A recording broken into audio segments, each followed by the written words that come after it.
আজকে বানিয়ে দেখাবো রাজকীয় স্বাদে চিকেন রোস্ট রেসিপি, যা বিয়েবাড়ির চিকেন রোস্টের স্বাদকেও হার মানাবে।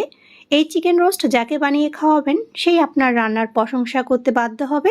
চিকেন রোস্ট তৈরি করার জন্য আমি প্রথমে একটা ব্লেন্ডারে জগে নিয়ে নিচ্ছি হাফ কাপ পরিমাণ পেঁয়াজ কুচি, দিয়ে দিচ্ছি স্বাদমতো কাঁচামরিচ ফালি।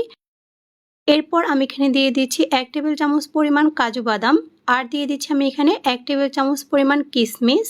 এরপর দিয়ে দিচ্ছি 1/3 কাপ পরিমাণ টক দই, দিয়ে দিচ্ছি 2 টেবিল চামচ পরিমাণ পানি।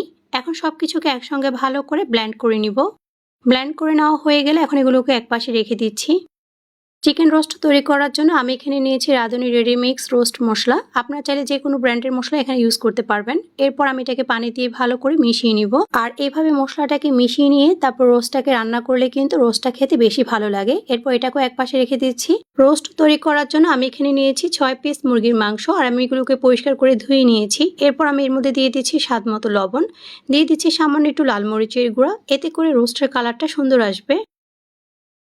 এরপর লবণ আর মরিচটাকে মুরগির সাথে ভালো করে মিশিয়ে নেওয়ার পর আমি এগুলোকে একপাশে রেখে দিচ্ছি। এখন চুলায় প্যানের মধ্যে দিয়ে দিয়েছি পরিমাণ মতো তেল। তেলটা ভালো করে গরম হয়ে এলে এখন আমি এখানে দিয়ে দিচ্ছি হাফ কাপের মতো পেঁয়াজ কুচি। এখন পেঁয়াজ কুচিটাকে ভেজে আমি বেরেস্তা তৈরি করে নিব। আর বেরেস্তাটা হয়ে গেলে আমি এখন এটাকে উঠিয়ে একপাশে রেখে দিচ্ছি। বেরেস্তাটাকে তুলে নেওয়ার পর এখন ওই তেলের মধ্যে আমি মুরগির মাংসগুলোকে ভেজে নিব। আর মুরগির মাংসগুলোকে কিন্তু খুব বেশি ভাজার দরকার নেই, এপিট ওপিট হালকা লালচে বাদামি করে ভেজে নিলেই হবে। আমার এখানে কিন্তু মুরগির মাংসগুলো ভাজা হয়ে গিয়েছে। এখন আমি এগুলোকে তেল থেকে তুলে নিব আর বাকিগুলোকে একইভাবে ভেজে নিব।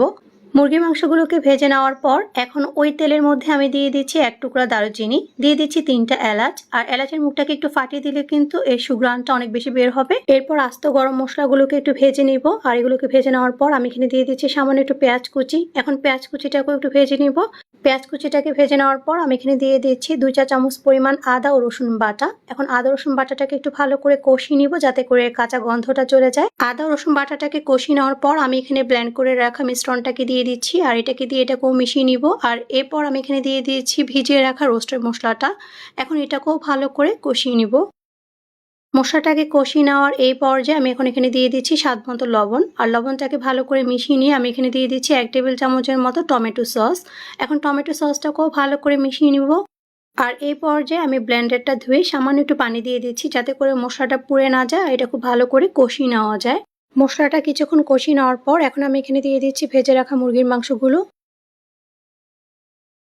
মুরগির মাংসগুলোকে দেওয়ার পর এগুলোকে মশলার সাথে খুব ভালো করে কিছুক্ষণ কষিয়ে নিব।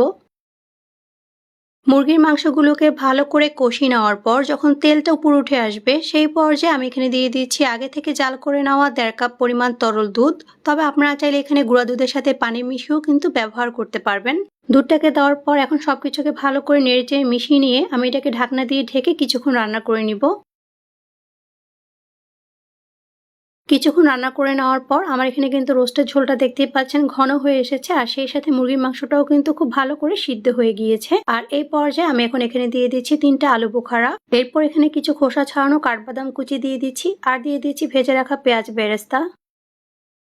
এরপর কয়েকটা আস্ত কাঁচামরিচ দিয়ে দিচ্ছি, আর দিয়ে দিচ্ছি এখানে স্বাদ মতো চিনি। দিয়ে দিচ্ছি এখানে 2 চা চামচ পরিমাণ গুঁড়া দুধ। আপনারা গুঁড়া দুধের পরিবর্তে এখানে মাও ব্যবহার করতে পারবেন।